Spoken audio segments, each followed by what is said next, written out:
Hello everyone and welcome back to my channel. So this video is about Statistical Officer 2024 preparation. हम preparation कर रहे हैं हमारी JSO के लिए, RPS ASO के लिए, UKPSC ASO के लिए एंड DSSB स्टैटिस्टिकल ऑफिसर के लिए. तो बेसिकली सबका सिलेबस कुछ हद तक सेम है, कुछ टॉपिक्स है जो किसी में एक्स्ट्रा है, किसी में नहीं है.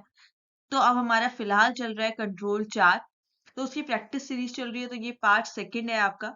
पार्ट वन आपको मैं डिस्क्रिप्शन बॉक्स पे शेयर कर दूंगी, जिसने नहीं देखा है वो चेक कर लेना. प्लस उसकी जो क्लासेस है, हमने कंट्रोल चार्ट पढ़ा है, वो पढ़ लेना.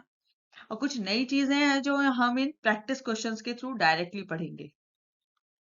तो ये है हमारा वेरिएबल चार्ट. मैंने आपको बताया था दो टाइप ऑफ चार्ट थे, एक वेरिएबल चार्ट, एक एट्रीब्यूट चार्ट. वेरिएबल चार्ट में हमारी कंट्रोल चार्ट है फॉर एक्स बार और आर. ठीक है, आर चार्ट. तो हम ये उसकी हमारी क्वेश्चंस आएंगे. फर्स्ट क्वेश्चन है, once a set of reliable control limit is obtain, we use the control chart for monitoring the future production. This is called. देखो, सबसे पहले आपको पता है हम reliable control limits find out करते हैं, हमारी central limit, upper limit, lower limit. उसके बाद हम ये चेक करते हैं, अपने फ्यूचर प्रोडक्शन को मॉनिटर करते हैं.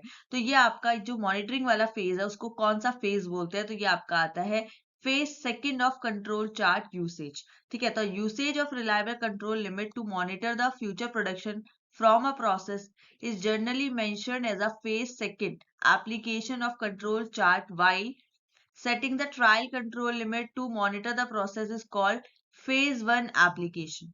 तो क्या कहता है, जब हम यूज करते हैं रिलायबल कंट्रोल लिमिट को मॉनिटर करने के लिए फ्यूचर प्रोडक्शन की, किसी प्रोसेस की, कोई प्रोसेस है और जिसकी हमें फ्यूचर प्रोडक्शन को हमें क्या करना है, मेजर करना है, मॉनिटर करना है, तब हम क्या फेज सेकंड एप्लीकेशन यूज करते हैं कंट्रोल चार्ट की. और जब हम trial control limit to monitor करते हैं द प्रोसेस, वो हमारा होता है फेज वन ऑफ एप्लीकेशन. ठीक है, तो यहाँ पर आपका ये दूसरा क्वेश्चन भी बन जाता है कि फेज वन आपका क्या होता है. नेक्स्ट आता है, when R chart is out of control we. जब आपको पता है हमारा आर चार्ट मतलब कि जो लिमिट से बाहर अगर आ जाए रेंज, तब हम क्या बोलते हैं? हम बोलते हैं eliminate the out of control points and recalculate the control limits. तो हमारा क्या मतलब, अब तुम्हें क्या चीज कंट्रोल करनी है कि हम वो जो आउट ऑफ कंट्रोल लिमिट का पॉइंट है उसको एलिमिनेट करें, या फिर हम उसके बाद हम अपनी रिकैलकुलेट करें कंट्रोल लिमिट्स को. ठीक है, when our chart is out of control, we we often eliminate the control out of control points and recommute a revised value of r bar. देखो, हमें पहले क्या करना है, आउट ऑफ कंट्रोल पॉइंट्स को एलिमिनेट करना है, फिर हम रिकैलकुलेट करते हैं रिवाइज्ड वैल्यू ऑफ आर बार. ठीक है, आपको याद होगा फॉर्मूले में हमने आर बार निकाला था. This will help us to recalculate the control limit. जब आप आर बार को दोबारा से रिवाइज्ड वैल्यू निकालेंगे तो क्या होगा, तो उसकी हेल्प से आप अपनी कंट्रोल लिमिट भी निकाल सकते हैं रिकैलकुलेट कर कर. ठीक है, उसको भी आप दोबारा कैलकुलेट करोगे क्योंकि आर बार चेंज होगा. नेक्स्ट है आपका, when the upper and the lower natural tolerance limit are equal to the upper lower specification limit, the process capacity ratio that is CP is. तो क्या कहता है, जब आपका एचुअल टॉलरेट लिमिट्स क्या है, इक्वल हो स्पेसिफिकेशन लिमिट के for a quality characteristic, the process capacity ratio क्या होना चाहिए, इक्वल्स टू 1 होना चाहिए. That is option number D. ठीक है, नेक्स्ट है एक्स बार का चार्ट मॉनिटर्स. अब एक्स बार चार्ट जो है आपका क्या मॉनिटर करता है, तो वो मॉनिटर करता है monitors between sample variability. A X bar chart is the only used to monitor the variability of the whole process over a time. तो X bar का काम क्या है, वेरिएबिलिटी को चेक करना पूरे प्रोसेस की. ठीक है, ओवर अ टाइम, पूरे टाइम के लिए वो एक वेरिएबिलिटी चेक करता है पूरे प्रोसेस की. It does not detect the variability with in the sample but variability between all the samples of the process output. ये क्या कहता है, ये वेरिएबिलिटी नहीं डिटेक्ट करता है किसी with in a sample, sample के अंदर नहीं. इसके अलावा क्या करता है, चेक करता है बिटवीन द सैंपल. जैसे डिफरेंट डिफरेंट सैंपल होंगे, एक सैंपल 1 है, सैंपल 2 है, सैंपल 3 है, तो ये वेरिएबिलिटी इनके बीच में चेक करता है, ना कि within the sample check करता है. ये एक्स बार का, ये मान लो ये इसका फीचर है, इसका कैरेक्टरिस्टिक है. नेक्स्ट है, unlike X bar chart we measure between sample variability only and R chart is use to monitor. अब आर चार्ट क्या मॉनिटर करता है? आर चार्ट आपको मैंने बताया था क्या होता है, रेंज होता है, ठीक है, रेंज होता है। तो मेजर क्या करेगा, इसमें आपका आता है कि within the sample variability only, ये तो करता है बिटवीन द सैंपल, और रेंज करता है बिटवीन की जगह within the sample, sample के अंदर ही वेरिएबिलिटी चेक करेगा। R chart is a chart which uses sample range. अब इसमें हम सैंपल रेंज का यूज करते हैं, इसमें हम एवरेजेस का यूज करते थे। Sample range to calculate its centre line and control charts, so it only measure within the sample variability, that is instantaneous variability at a given time। तो ये क्या करता है, जो सैंपल के अंदर विद इन में, जैसे सैंपल 1 है, तो सैंपल 1 के अंदर कितनी वेरिएबिलिटी आ रही है वो ये चेक करता है, दैट इज आर चार्ट, ठीक है। तो ये हो गया आर चार्ट, ये हो गया आपका एक्स बार चार्ट। अब आपको ये इनके बेसिक डिफरेंस भी समझ में आ गया होगा कि इन दोनों में डिफरेंस क्या है दोनों के अंदर, ठीक है। अब आता है when using standard values of process mean and standard deviation, the equation of upper control limit for x bar chart is given as, हमें पता है कि हमारी upper limit x bar chart की निकलती है हमारा म्यू, ए हमारा कांस्टेंट है, इनटू में standard deviation. What is the value of A here, तो हमें बताना है कि ए की वैल्यू क्या है यहाँ पर, ठीक है। When using standard deviation value of a process mean and standard deviation, A in the equation of upper control limit for x bar is given by, तो ये निकलता है आपका फॉर्मूला आता है that is 3 under root n की power 0.5, ठीक है।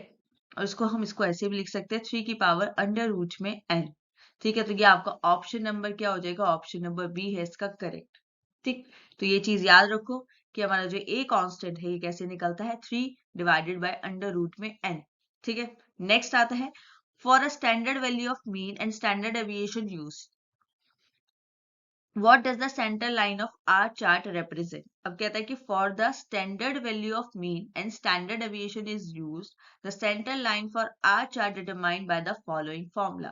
अब कौन सा फॉर्मूला है, उसका तब फॉर्मूला लगता है D2 मल्टीप्लाई में standard deviation, that is option number आपका बी, ठीक है। For standard values of mean and standard deviation used, तब आपका जो लिमिट निकलती है सेंटर लाइन की वो D2 इनटू में स्टैंडर्ड डेविएशन से निकलता है। नेक्स्ट आता है the control limit obtain by specifying the type 1 error level for the test are called, तब हम इसको बोलते हैं probability limit. It is possible to define the control limits for control chart by specifying the type 1 error level. क्या कह रहे हैं कि क्या होता है जब आपको it is possible to define control limit for control chart by specifying the type 1 error level, जब आपको कंट्रोल लिमिट फाइंड आउट करनी होती है, स्पेसिफाई करनी हो कंट्रोल चार्ट में, तो हम उसको स्पेसिफाई कर सकते हैं टाइप 1 एरर लेवल से। The limits obtain by this way are called probability limits for the control chart, तब इस केस को हम बोलते हैं probability limit for the control chart, ठीक है। अब ये चीज नहीं है जो आप लोगों ने नहीं पढ़ी है, तो ये चीज अभी देखो प्रैक्टिस क्वेश्चन के साथ साथ हमें ये देखना है कंट्रोल चार्ट में ऐसी कौन सी चीजें जो हमने नहीं पढ़ी है। तो ये क्वेश्चन है जो आपने भी नहीं करा है, मतलब इसके बारे में थोड़ी थ्योरी नहीं पढ़ी है, तो शायद अभी चीज समझ में ना आए, मगर मेरा ये मोटिव था कि क्वेश्चन के थ्रू आपको बता दिया जाए, ठीक है। थोड़ा आप पढ़े, थोड़ा मैं आपको फिर ये टॉपिक कराऊंगी। अभी जिसको नहीं समझ आता है वो भी अभी गूगल कर सकते हैं, बाकी हम नेक्स्ट क्लास में अब जो टॉपिक जैसे ये वाला है, एक आपको जो मैंने प्रीवियस प्रैक्टिस क्वेश्चन कराया था उसमें भी एक दो क्वेश्चन थे जो आपने नहीं करे हैं, तो हम उन्हें करेंगे इसके बाद। Which chart should be intercept first when both x bar chart and R chart are indicating a non-random behavior? तब क्या होता है हमारा, ये क्या है, ये प्रॉपर्टी है of control chart of x bar and R कि if they both indicate a non-random behavior and if R chart is intercepted first to delete the assignable cause in it, it will automatically delete assignable causes in x bar chart। अब क्या होता है, बोला है which chart should be first intercept, कौन chart पहले intercept करेगा, तो वो करेगा आर चार्ट, ठीक है। अगर आर चार्ट पहले इंटरसेप्ट करता है जब एक्स बार चार्ट और आर चार्ट इंडिकेट करते हैं नॉन रैंडम बिहेवियर, तो क्या होता है जो आर चार्ट है वो डिलीट कर देता है जितने भी असाइनेबल कॉजेज हैं अपने आप ही, उसके मतलब वो आर चार्ट डिलीट करेगा और वो एक्स बार चार्ट में से भी ऑटोमेटिकली खुद डिलीट हो जाएंगे, ठीक है। तो ये क्या है, ये दोनों की एक्स बार चार्ट की एंड आपके आर चार्ट की प्रॉपर्टीज है। आपने पढ़ा था, और भी अपने जो हमने मीन मीडियन सब में पढ़ा है, उन सब की कंबाइंड प्रॉपर्टीज भी देखी है। तो ये इसी की तरह इनकी कंबाइंड प्रॉपर्टी है, तो ये प्रॉपर्टी बेस्ड क्वेश्चन है। सो नेक्स्ट क्वेश्चन है, which of these is the cause of trend patterns on a control chart. Trend pattern आपको पता है कि जो कॉन्टिन्यूस मूवमेंट हो, जो एक डायरेक्शन में आपका कंट्रोल चार्ट जब मूव कर रहा होता है, तब उसको हम बोलते हैं ट्रेंड पैटर्न। तो ये किसका कॉज होता है? जब आपका कोई gradual wearing out of some critical process component, मतलब कि जो प्रोसेस का कुछ ऐसा कंपोनेंट है जिसकी वैल्यू पे डेप्रिसिएशन लग गया हो, ठीक है, जिसके टूल्स की वैल्यू कब हो गई हो, ठीक है, इसकी वजह से क्या होता है, trend pattern cause of trend pattern होता है। तो ऑप्शन नंबर 1 इसका करेक्ट ऑप्शन है। नेक्स्ट है, shift in a process level can be seen on control chart when. ठीक है, प्रोसेस लेवल कब चेंज हो सकता है कंट्रोल चार्ट का? शिफ्ट कब होता है? जब न्यू वर्कर्स इंट्रोडक्शन होता है। Shift in the process level is a phenomena seen on a control chart pattern. It occurs when there is a introduction of new workers और there is a change in of a method. आपको ये बताओ, process level कब change हो सकता है? जब या तो आपने कोई नई वर्कर्स हायर कर ली हो, ठीक है, जो अब काम कर रहे हैं, उसकी वजह से प्रोसेस लेवल शिफ्ट हो सकता है।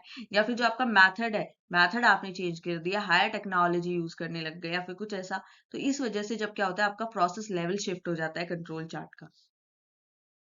नेक्स्ट क्वेश्चन है, stratification is defined as.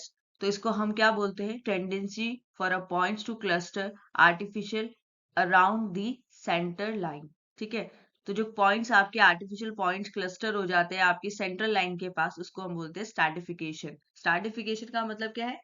Some division of something into different layers और ग्रुप्स, उसको हम स्ट्रैटिफिकेशन बोलते हैं। तो stratification is defined as the tendency of points on a control chart to cluster around the central line of control chart. It occurs very frequently while applying control chart to the process. ठीक है, next point दोबारा आपका stratification के ऊपर ही है। Stratification of points on control chart indicates dash of a natural variability of the process. तो ये किस चीज को बताता है?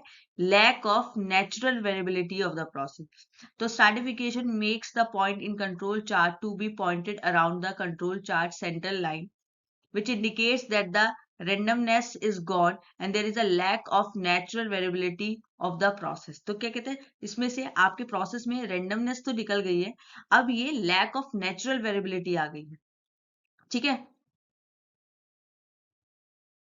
नेक्स्ट है, never attempt to intercept x bar chart when r chart indicates the out of control condition। तो ये चीज है ट्रू कि it is easy to eliminate the assignable cause in x bar chart by eliminating the assignable cause in r chart। अभी हमने property पढ़ी थी x bar chart की और r chart की, कि आप r chart यूज करके assignable cause को क्या कर सकते हैं? डिलीट कर सकते हैं, और वो ऑटोमेटिकली क्या कर देते हैं? x bar chart के भी जो assignable cause है उनको eliminate कर सकते हैं। This implies that if there is an indication of out of control condition from process from r chart, x bar chart, then first R chart must be intercepted. ठीक है, कहते हैं अगर मान लो कि आर चार्ट ऐसी चीज इंडिकेशन आ रहा है कि आपका आउट ऑफ कंट्रोल कंडीशन हो सकती है, तो आप पहले इंटरसेप्ट एक्स बार चार्ट पे नहीं करेंगे, आप किस पे करेंगे? आर चार्ट पे करेंगे। नेक्स्ट है, the 3 sigma limits of X bar chart control charts imply that the type 1 error probability is। ठीक है, जो आपका एक्स बार चार्ट में हमने 3 सिग्मा लिमिट्स फाइंड आउट करी थी, ठीक है, तो उसकी टाइप 1 एरर प्रोबेबिलिटी क्या है? इसकी टाइप 1 प्रोबेबिलिटी शायद मैंने आपको ये बताया भी था कि इसकी 0.0027 होती है, या फिर आप उसको 0.27% भी बोल सकते हैं। इट इट विल गिव्स 2700 डिफेक्टिव्स पर मिलियन यूनिट्स ऑफ प्रोडक्शन। ठीक है, ये आपकी इंपॉर्टेंट चीज है, ये आपको याद होना चाहिए कि 3 sigma limit x bar chart में टाइप 1 एरर की प्रोबेबिलिटी क्या इंप्लाई करती है, मतलब क्या होती है? वो होती है आपकी 0.27%। सो नेक्स्ट है आपके प्रैक्टिकल क्वेश्चन, लिखा हुआ है if the sample size is 7। आपका सैंपल साइज है 7 एंड एवरेज रन लेंथ हम ऐसे लिखते हैं ARL 122 है for a process, what will be the expected number of individual unit sample। तो इंडिविजुअल यूनिट सैंपल बताना है, इसका फॉर्मूला होता है n मल्टीप्लाई में ARL। ठीक है, तो आपका n कितना है? 7 इंटू में 122, तो ये आपका आ जाएगा 854। That is option number B. Next question दोबारा इसी पर है। If beta risk of a process is 0.75, 0.75 आपका बीटा रिस्क गिवन है प्रोसेस का। आपको बताना है व्हाट विल बी आपकी that is average run length for the process. उसका फॉर्मूला होता है 1 डिवाइडेड बाय 1 अपॉन में 1 माइनस में बीटा। तो आपका 1 अपॉन में 1 माइनस में बीटा दैट इज 0.75। तो आपका आंसर आ जाएगा इसका 0.25 आएगा। ठीक है, तो ये आपका आ जाएगा 4। That is option number first. तो ये आपकी दो प्रैक्टिकल क्वेश्चन है, हमने ये वाला चीज नहीं करी है, तो मैंने आपको डायरेक्ट फॉर्मूला बताया है। ठीक है, next is a mixture pattern in a control chart points is exhibited when dash occurs. तो कब आपका मिक्सचर पैटर्न आता है कंट्रोल चार्ट के अंदर? जब आपका adjustment is too often responding to random variation. When over control occurs that is operator adjust the process very frequently. ठीक है, ओवर कंट्रोल मतलब कि जो ऑपरेटर है वो बहुत फ्रिक्वेंटली एडजस्टमेंट कर रहा है recurrently, and the random pattern of the process data vanishes and mix pattern is obtained। तो जो रैंडम पैटर्न था प्रोसेस का वो वैनिश हो जाता है और मिक्स पैटर्न ऑब्टेन हो जाता है। तो ये किस वजह से हो जाता है? जब आप adjustment to be too often responding to random variable हो जाता है, वेरिएशन हो जाता है। नेक्स्ट क्वेश्चन देखो, ये आपका कराया हुआ है कि आपको क्या फाइंड आउट करना है। आप देखते हैं, हमें सेंट्रल लाइन फाइंड आउट करनी है आपको। If the mean of sample 1 to 4, आपके पास सैंपल है 1 to 4, प्रोसेस आर, ये आपका प्रोसेस गिवन है। What will be the central line for x bar chart indicating. तो आपको एक्स बार चार्ट की अपनी सेंट्रल लिमिट निकालनी है। वो आपका क्या निकलता है? एक्स डबल बार, वो निकलता है summation X bar divided by N. ठीक है, अब क्या होता है आपको पता है ना, the central line of X bar क्या इंडिकेट करती है? Mean of all the means of the sample. जितने भी सैंपल का मीन है उनका भी मीन क्या होता है? आपका सेंट्रल लाइन होता है। तो जितना भी मीन आपको गिवन है सबका टोटल करेंगे। ठीक है, इन सब का टोटल कर कर आप मुझे कमेंट सेक्शन में बताएंगे ताकि मुझे पता चले आप लोग कर रहे हैं नहीं कर रहे हैं। और एन लेंगे, आपका कितना है? नंबर ऑफ सैंपल्स 4 है। यहाँ पर आपको समीशन एक्स करना है, मतलब एक्स बार इनका समीशन लिखना है। आप डिवाइड करेंगे तो आपका आएगा 15.4। That is option number B. ठीक है, ये आपके लिए होमवर्क है, बहुत छोटा सा होमवर्क है। बेसिकली ये देखने के लिए आप लोग कर रहे हैं या फिर नहीं कर रहे हैं। So that's all for today. I hope you guys like this session. तो हम लोगों ने कुछ अपने पुराने टॉपिक्स पढ़े X bar chart and R chart के। ठीक है, कुछ टॉपिक्स ऐसे थे जो इसकी प्रॉपर्टीज के थे, क्योंकि हमने इतना मेन प्रॉपर्टीज नहीं हुई है अभी। ठीक है, कुछ प्रॉपर्टीज के थे, कुछ आपने पढ़ा था अभी। मैंने आपको एवरेज रन लेवल लेंथ बताया था।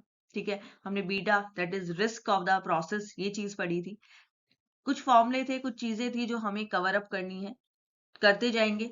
बेसिक चीज ये थी कि प्रैक्टिस क्वेश्चन आते रहेंगे तो ये हो जाता है कि हाँ, जो हम टॉपिक पढ़ रहे हैं उनके आपके ऑब्जेक्टिव क्वेश्चंस भी बनते हैं। ठीक है, उसके बाद हमें एस्टिमेशन भी अपना स्टार्ट करना है। मुझे एस्टिमेशन पे बहुत टाइम देना है, तो हम एस्टिमेशन करेंगे क्योंकि आपका मार्च अब स्टार्ट हो गया है। ठीक है, ये है कि आपके एग्जाम्स जुलाई जून, मेन हम चलो जुलाई टारगेट ले लेते तो ज्यादा टाइम है नहीं। आपको अपना पेपर 1 भी स्ट्रॉन्ग करना है, प्लस ये भी करना है। पेपर 1 के लिए हम क्या करेंगे? अब पेपर 1 के लिए एक चीज करनी है, क्योंकि आपने देखा होगा पेपर में जनरल करंट अफेयर्स एंड आपका जो जीएस है वो आता है। ठीक है, अब क्या होता है एक टाइम पे हम तभी तुरंत हम अपने करंट अफेयर्स करते हैं तो हमें नहीं समझ में आते हैं। तो अब क्या करेंगे, जिस दिन जैसे आज क्या डेट है? आज है हमारा 6 मार्च। तो जो 5th, मतलब आज तो 6 गया तो कल 7 है, तो मैं आपको 5 और 6 के करंट अफेयर्स, जो 5 और 6 मार्च को करंट अफेयर जो करंट चीजें हैं हम उस पर डिस्कशन करेंगे। तो एक छोटी सी वीडियो हुआ करेगी डेली आपकी करंट अफेयर्स की, 1-2 दिन की जो प्रीवियस दिन है हमारे। तो मार्च से स्टार्ट करते हैं, तो मार्च से हम टिल जुलाई अगस्त आपका जब तक एग्जाम होगा वो करेंगे। देन हम हमारा जनवरी फरवरी भी कवर करेंगे। सो that's all for today. I hope you guys like this session. So please like share and subscribe my channel. Thank you. कल मिलते हैं नई वीडियो के साथ। सो बाय।